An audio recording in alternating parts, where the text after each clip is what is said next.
Summer Rain Oaks from Source with Style, and you're watching The Cutting Edge. The fashion industry is always looking for an excuse to watch their weight, but this time it's their water weight. Yeah, that's right. Move over, organic. Water is the new black. By 2030, the world demand for fresh water will increase by 40%, and major cotton-producing countries such as China, India, and Brazil, for instance, will represent almost 40% of world water demand. As water gets scarcer and scarcer, the textile industry has noticed they need to cut down on their water weight, or shall I say, their water footprint. So when did the fashion industry start consuming so much water? Well, it turns out that it was always quite an intensive water user. Let's just take a look at cotton, for instance, which is by far one of the most widely used materials in our clothes.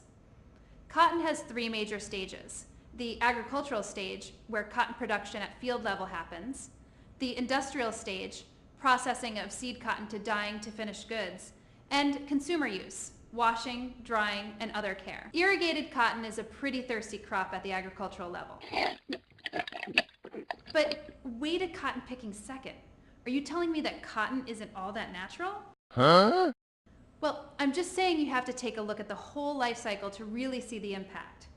Just look at the Aral Sea. Between 1960 and 2000, the Aral Sea in Central Asia lost approximately 60% of its area and 80% of its volume as a result of the annual abstractions of water from the two rivers that feed the sea to grow cotton in the desert.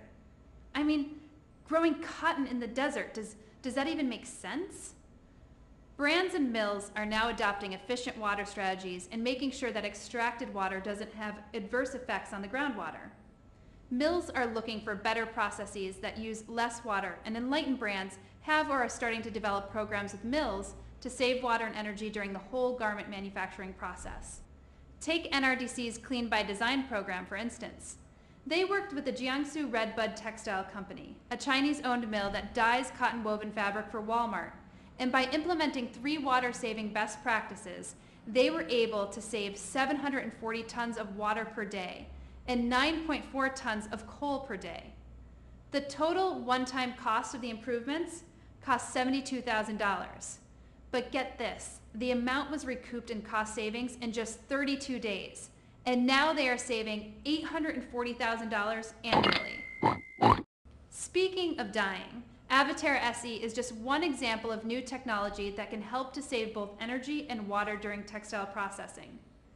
If all cotton adopted such new chemistries and used best practices, we would have a potential savings in the major Asian textile producing countries that would go a long way towards the World Health Organization's target of 1.3 liters of fresh water per day per person. In the first 6 months since the launch of Avaterra SE by Huntsman, they have saved 90 million liters of fresh water, which is equivalent to 36 Olympic-sized swimming pools. Brands are whittling their water waistline as well. Let's take, for example, Levi's life cycle analysis for a basic 501 jean. They found out that 45% of water use impact comes from us, the end consumer. They found that the average US consumer was using over 2,000 kilograms of water per kilogram of garment. So they went on a mission to influence their consumers to cut back their water use. Clearly, mills, brands, and consumers are all a bit more conscious about their water use. So what can you do to cut your water weight? Well, you could shower with your jeans. Ooh, I'm wearing jeans. You could spot wash instead of washing the whole garment. And launder less often on full cycles. That's all we have for you at The Cutting Edge. This is Summer Rain Oaks, over and out.